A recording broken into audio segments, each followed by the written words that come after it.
Now maybe, you think, audience, okay, I understand that word. We talked about that earlier. But what is rapport?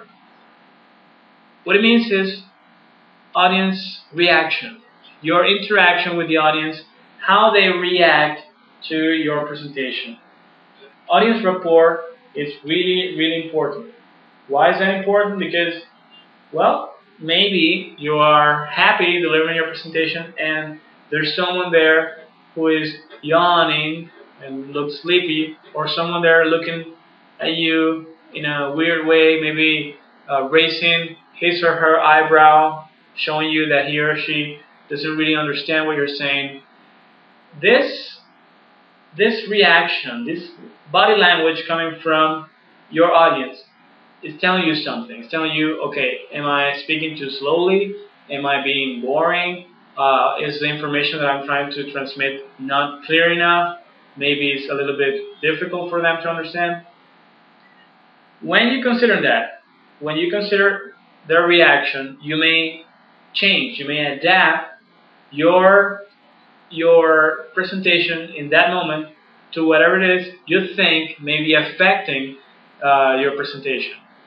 The idea is that don't get distracted, don't get nervous because someone is doing something in your audience, someone is yawning or someone looks sleepy. Just, okay, someone's doing that, okay, maybe I need to do something different. Maybe I need to move. Maybe I need to interact with them. Maybe I need to go straight to that person and ask a question so the person participates. I don't know. But the idea is you need to consider your audience while delivering your presentation. Very important. Let's move on to the next point, which is body language. Body language refers to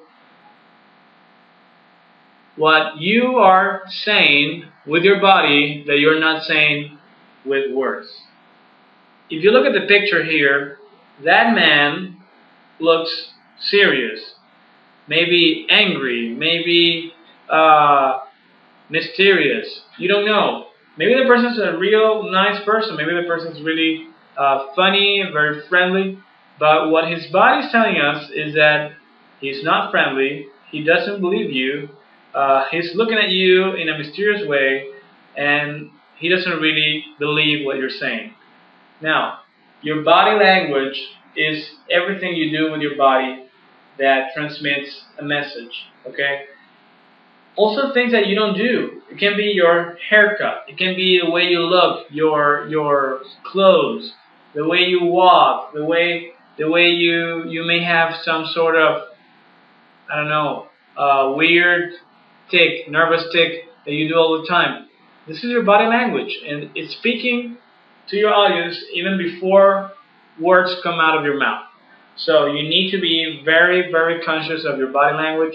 Look at yourself in the mirror before delivering a presentation. Record yourself and look at yourself. Look at the things you do. Within this area, also, there's eye contact. Remember that whenever you are delivering a presentation, you need to make eye contact with the audience. You need to look at them in the eye. Now, some people say it's good to look at people above their heads to a specific point in the back wall. To some people that may work, but it doesn't really work for your audience. They don't feel you're talking to them. They feel you're talking to the wall behind them. And of course, okay, you feel less nervous, but your message is not getting to them. You need to, what is the objective of your message? You need to get to your audience. It needs to be transmitted. It needs to be received by them. And the only way people receive a message, humans, when we communicate, we need to look at people in the eye. We don't like it when people are talking to us and they're not looking at us. That makes us feel unimportant, sometimes disrespected.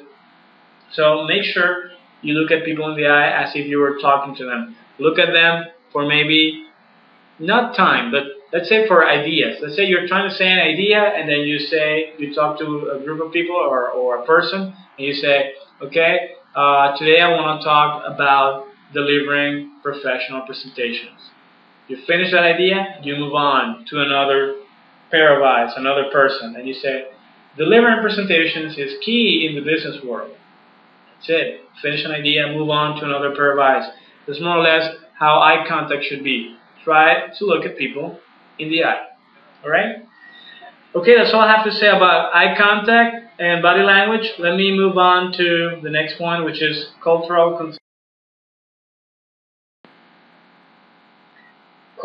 considerations. Why is this important? Why do we need to care about or consider another culture when delivering a presentation? Well, as Latin American as we all are, we know that we are very, very friendly in terms of touching people, in terms of making jokes, in terms of getting close to people or very close to people when talking to them. Maybe looking at people in the eye for too long can be something else. Now, if we're doing that here in our own country, you know how people are. You know that's the way people are, and they don't feel strange with that. But when you are traveling to another country, or your audience comes from another country, and they come to your country to listen to your presentation, you need to research a little bit about them, about their customs, in terms of do they like to be looked at in the eye for long periods of time when being talked to? Do they like that people make jokes about whatever, maybe about their culture or jokes in general? Do they like people to gesture a lot with their hands? Do they feel that is professional, or does it make them feel that the speaker is lacking confidence? You need to consider all of this before you deliver the presentation to your audience. Again, look at everything we've been talking about refers to preparation. When you are preparing your presentation, you need to consider each and every single one of these points we've mentioned so you can foresee, you can be ready, you can prepare for what's coming on the day of your presentation. So consider the culture of your presentation. It's very important. Well, that's all I have to say about this point. Let me move on to visual aids. Visual aids. Visual aids. Visual help. Help visual. This is help that is going to allow you to get your message across the audience visually. Remember, we said that body language is the first thing that speaks to the audience before you actually start saying something. But why is that? Because people receive 80% of all information they are receiving via their eyes in a visual way. The rest 20% remaining, comes through words, through expressions, through props, whatever it is that you're using. But visuals help a message being transmitted better than any word you may say. Okay? So, when you are delivering your presentation, it's important to use visual aids. But how you're going to use them? Are you going to use graphs? Are you going to use props? Are you going to use some realia, something real that people can interact with?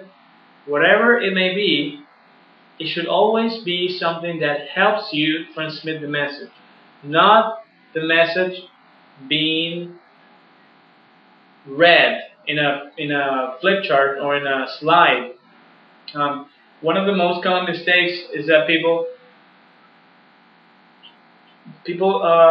when they're preparing their presentations in PowerPoint, let's say, they write almost everything they have to say in their slide.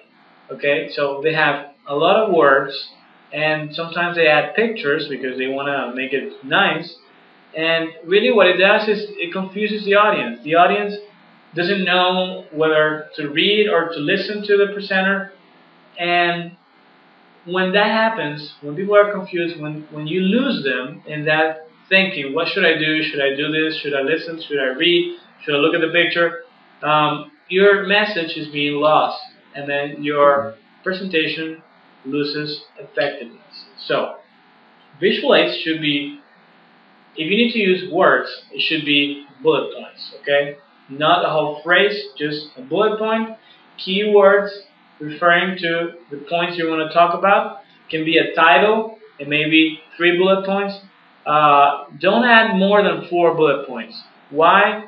Because it disrupts the aesthetics of your slide. Slide should be not crowded with not cramped with information. Should be easy to look at. Okay, so maybe 3 bullet points per point is acceptable. If you have more than 3, if there's 6, then divide that point in 2 slides. Let's say you're talking about safety, and then there's 6 points you want to mention. Then divide that slide in 2. 3 points on the first slide on safety, and 3 points or bullet points on the second slide on safety. Okay.